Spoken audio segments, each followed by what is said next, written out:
अंधेरे के उस पार एक सुबह इंतज़ार कर रही थी। रात बहुत गहरी थी, शहर की बत्तियां बुझ चुकी थी, सड़कें खाली थी और उसी अंधेरे के बीच एक लड़की अपने कमरे में अकेली बैठी थी। नाम था अनायरा। टेबल पर बिखरा था उसका लैपटॉप, रिज्यूमे, रिजेक्शन मेल और कुछ अधूरे ख्वाब। दिल में बिखरा था दर्द और आंखों में ठहरा था पानी। कई महीनों से सब कुछ उसके खिलाफ जा रहा था।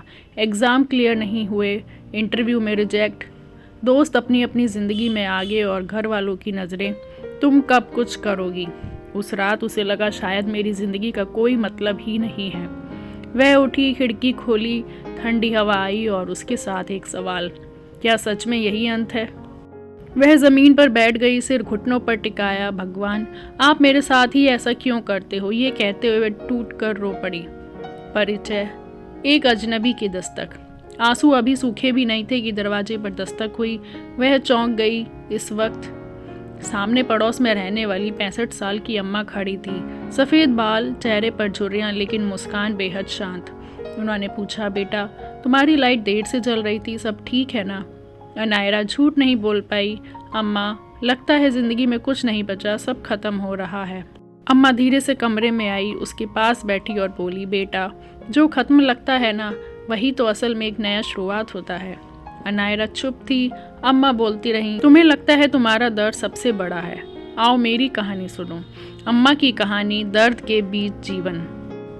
अम्मा ने गहरी सांस ली और बोली, मैं करीब 40 साल पहले तुम्हारी ही तरह थी। एक बच्चे की माँ बनी ही थी कि मेरे पति का एक्सीडेंट हो गया। घर चलाने वाला भी कोई नहीं था। दिन में 12-12 घंटे लोगों के कपड़े सिलती थी, रात में अपने लाल को चुप कराती थी। कभी कभी इतनी निराश हो जाती थी कि लगता था कि बस अब और नहीं।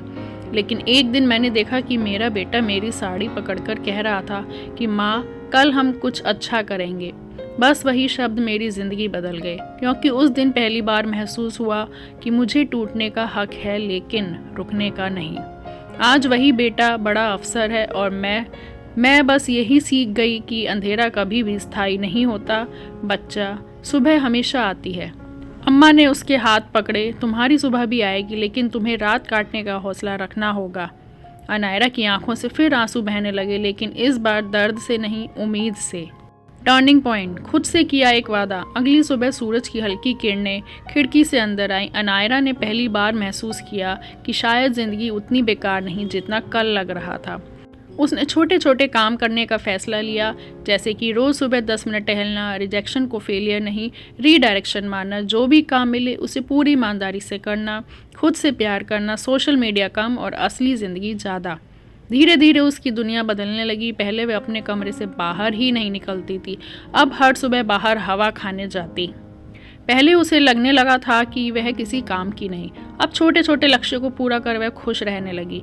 और फिर एक दिन कंपनी से कॉल आया, इंटरव्यू अच्छा गया और शाम को मेल आया, कॉन्ग्रेचुलेशंस, यू आर सिलेक्टेड। वह रो पड़ी, इस बार खुशी से, लेकिन असली जीत नौकरी नहीं थी। अम्मा ने उसे गले लगाकर कहा, देखा मैंने कहा था ना, सुबह आएगी, तुमने बस रात में हार नहीं मानी। अनायरा ने महसूस किया कि दुनिया की कोई भी सफलता इससे बड़ी नहीं कि आप खुद को हारने नहीं देते। डिप्रेशन में सिर्फ एक चीज़ बचाती है, किसी का एक छोटा सा हाथ या खुद का एक छोटा सा कदम। अनायरा ने अम्मा का हाथ पकड़कर कहा, अब मैं भी किसी और की सुबह बनूंगी। और वही दिन उसकी ज़िंदगी बदल गया। वह जहाँ भी किसी को टूटते देखती, बस एक बात कहती, डिप्रेशन का मतलब ये नहीं कि आपकी कहानी ख़त्म है, ये तो वो चैप्टर है जहाँ से आपकी असली कहानी शुरू होती है। और अब है इस कहानी का संदेश, कोई भी दर्द स्थायी नहीं होता। आप अभी जो महसूस कर रहे हैं वो आपका भविष्य तय नहीं करता। एक इंसान, एक बात, एक उम्मीद आपकी ज़िंदगी बदल सकती है। बस एक कदम उठाइए, अंधेरा खुद पीछे हट जाएगा। आप अकेले नहीं हैं और आपकी सुबह ज़रूर आएगी।